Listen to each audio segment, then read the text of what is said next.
Département de l'Aisne.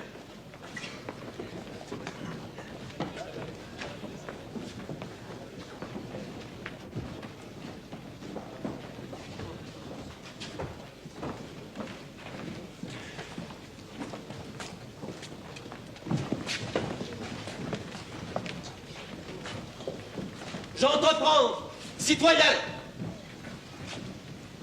de prouver que le roi peut être jugé.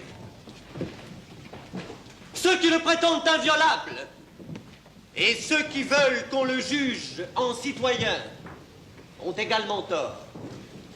Moi, je dis que le roi doit être jugé en ennemi, que nous avons moins à le juger qu'à le combattre. Qui est-ce? Une créature de Robespierre. On s'étonnera un jour qu'au XVIIIe siècle, on ait été moins avancé que du temps de César. Là, le tyran fut immolé en plein Sénat, sans autre formalité que 23 coups de poignard et sans autre loi que la liberté de Rome. Et aujourd'hui, l'on fait avec respect le procès d'un homme, assassin d'un peuple, pris en flagrant délit, la main dans le sang, la main dans le crime. Quel âge a-t-il? Les mêmes hommes 25 ans. qui vont juger C'est Louis le plus jeune XVI. député. Un fanatique en tout cas. Ceux qui attachent quelque importance au juste châtiment d'un roi ne fonderont jamais une république. Pour moi, je ne vois point de milieu. Cet homme doit régner ou mourir.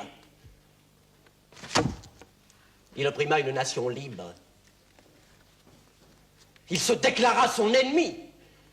Il abusa des lois.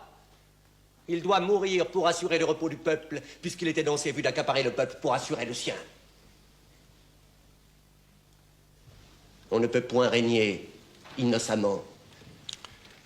Maximilien est alité, mais il a trouvé son porte-parole. Il a un visage de fille. Le roi a combattu le peuple. Il est vaincu. C'est un barbare. C'est un étranger prisonnier de guerre. Vous avez vu ses desseins perfides. Vous avez vu son armée. Le traître n'était pas le roi des Français. C'était le roi de quelques conjurés. Il doit être jugé promptement. On cherche à remuer la pitié.